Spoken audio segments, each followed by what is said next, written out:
I'm making my own ballroom dance competition costumes. This is for UCWDC, which is ballroom dance to country music. So the leader is wearing a cowboy hat and everybody's wearing cowboy boots, and it's pretty much all country music that we're dancing to. I'm entering newcomer, pro-am, and I'm gonna do 5 events: waltz, two-step, nightclub two-step, West Coast swing, and cha-cha. And so I've been working with my pro since February of this year, and my first competition was actually in August. So I'm gonna tell you how that went with my dress that I made. Actually 2 dresses. UCWDC is, you're seeing the same costumes as ballroom. You're seeing smooth dresses, standard, and Latin style. So the Latin style is short and flirty, and the smooth is more long and flowing for waltz or smooth dances. With UCWDC, I like the idea that you can kind of go more country-ish with the Latin style, so I kind of wanted to make something that had country vibes. My sewing experience, I've sewn a couple of things in my life. I've sewn like a couple of outfits, a couple of skirts, dresses, a top, tank top. I used to sew bags. So I know how to use the sewing machine. I know how to follow a pattern. But before this, I didn't know how to sew with stretch fabrics, and the patterns that are available aren't what I wanted. So I really wanted to make my own pattern. I'd never used a serger before this, only a sewing machine, and the idea of a serger was scary, and I thought it might be very expensive, but I found a serger for less than $300 a brother, and it's nice, it's great, it works great. And then I'm using my Singer Heavy Duty, which is not at a high price point, but it sews through everything you can put under, at least so far. So why I decided to make my own costumes instead of buy them? Well, buying them, it's in the thousands. I know you can find deals, but I just wanted to make my own. Really, I just wanted the challenge, and I wanted that as part of my creativity. Dance is a performance art, and it's a creative hobby, and it's you're creating when you're on the dance floor and you're performing, and it's an art. So I wanted what I was wearing to also be part of my artistic endeavor. And I don't know, it was a challenge, and I thought it would be less expensive, and I didn't know how deep I would get into this, so I didn't know if I wanted to invest that much for my first competition. I'm also, I don't know that I'd be really hard to fit, but I'm tall, I'm 5'9", and I am pretty breasty. I would say I'm a 36 double D. So I felt like I wanted to have a good fit on me. My learning process, patterns that I had in mind don't exist, so, or at least I didn't find them. Jaylee has a lot of sewing patterns for dancewear, and I'm sure Jaylee would work, but maybe I just needed an excuse to make my own.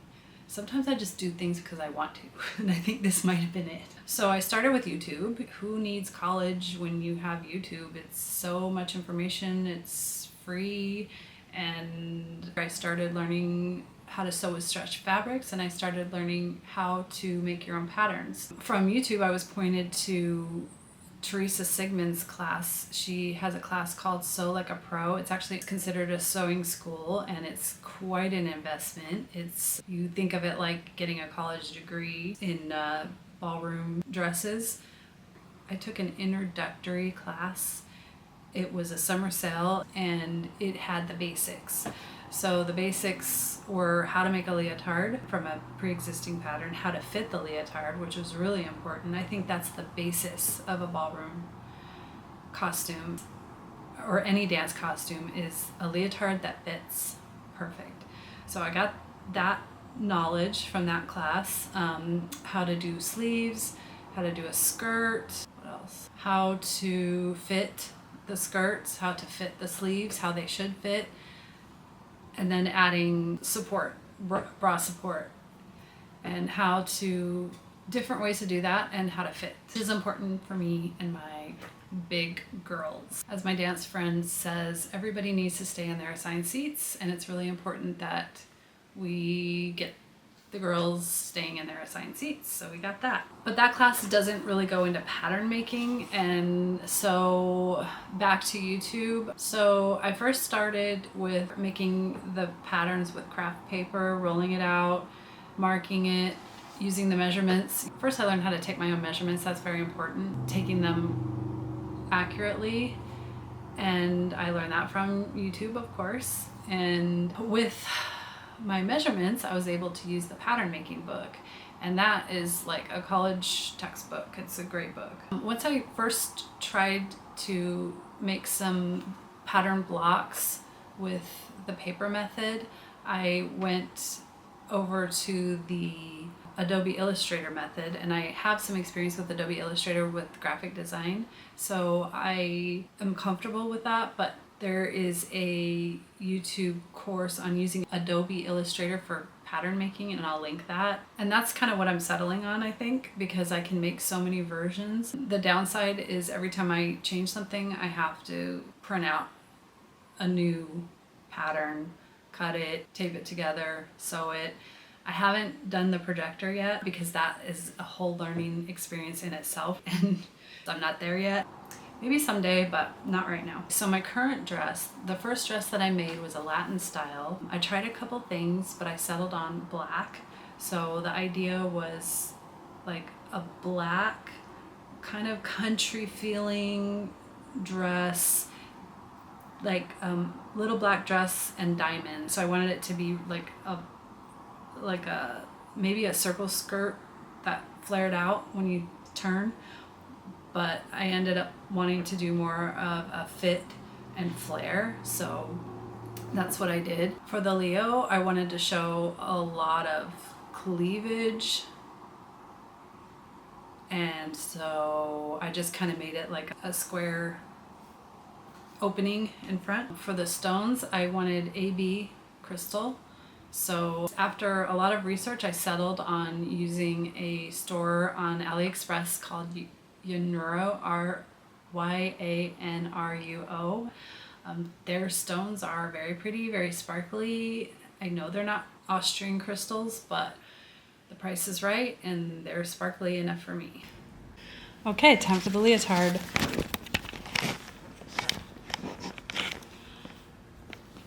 After a lot of trial and error making leotard blocks with different methods, the best method that was successful for me was from this book, Pattern Making for Fashion Design. And on page 770, they have swimwear, a basic swimwear block.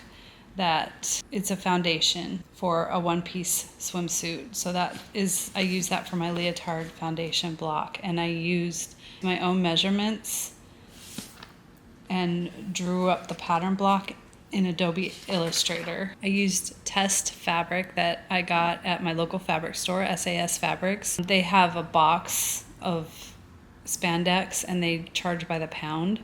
It's $4 a pound.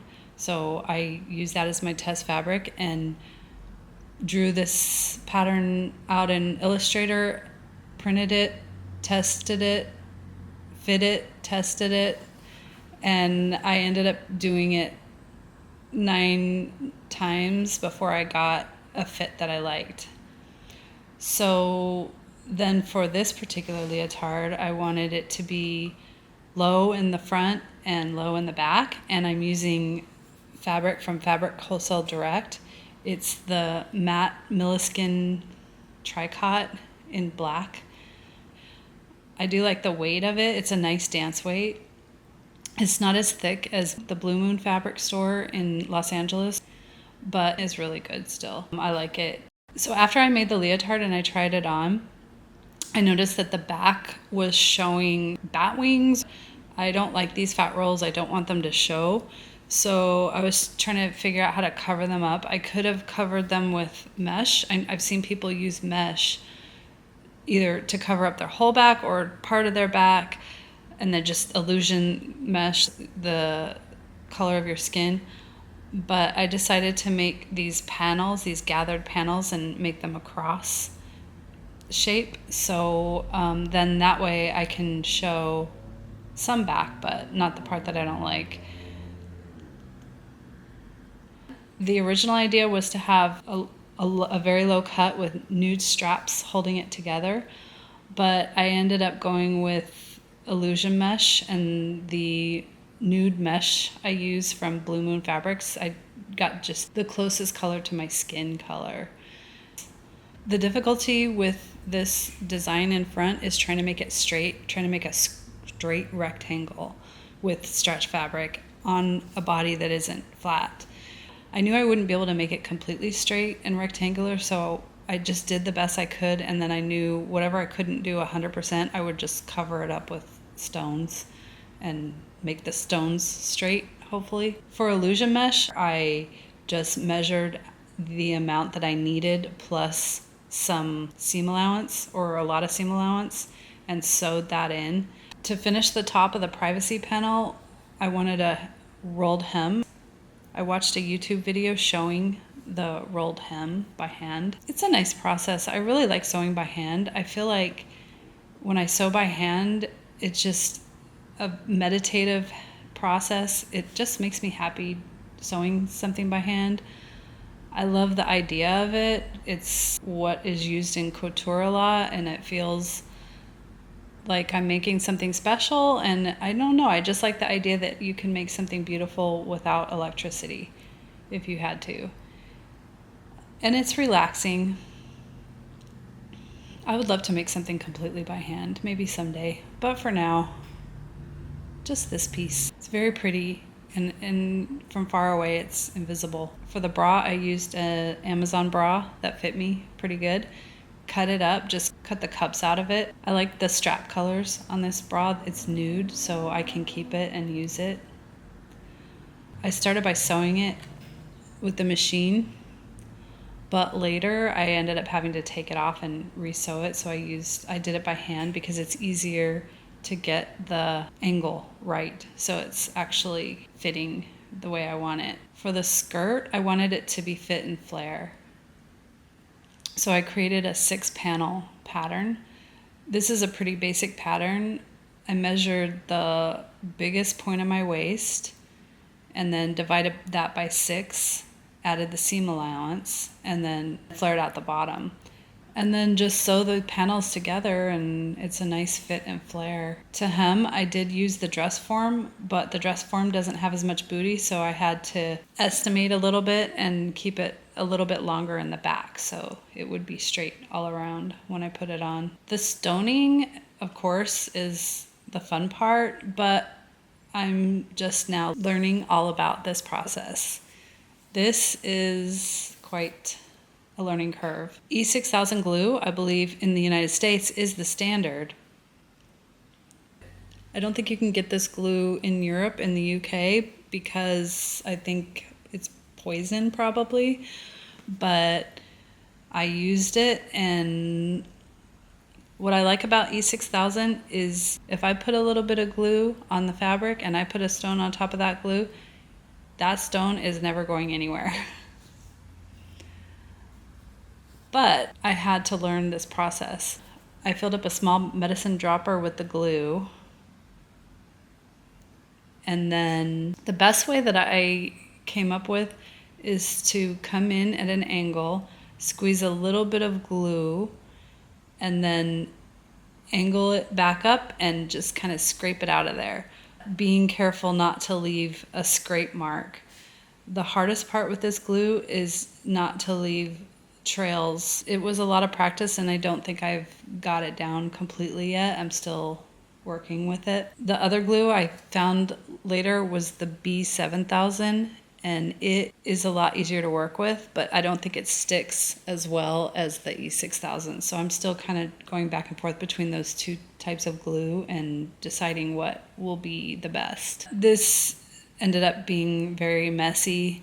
If you look at it really close, you can see the mess. It's just always going to be there. The good news is costumes only have to look good, from what I heard, is 14 feet away. I think my judges are probably a little less than 14 feet, but that is what I know of the standard. And then when you do put the glue on the fabric, you have to let it dry for a little bit. Kind of like when you do fake eyelashes and you let the glue dry on the eyelashes before you put it on so it gets tacky.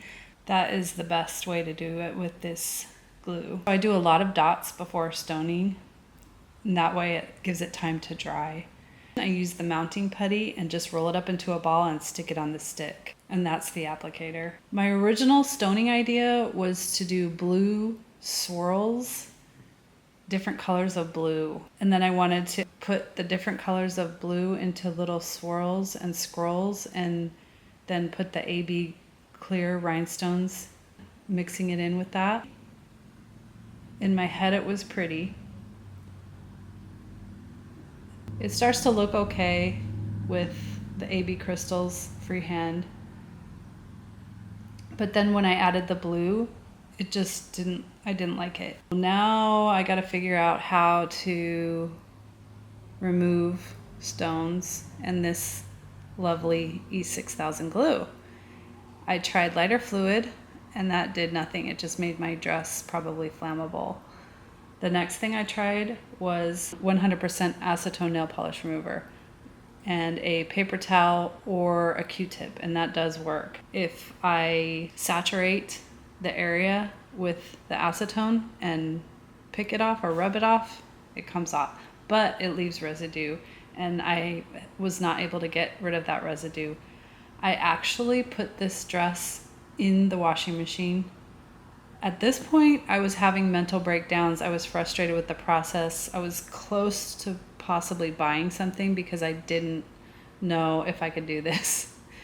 This is the point where I almost quit. Putting it in the washing machine sounds crazy, but I was almost looking for an excuse to quit at that point.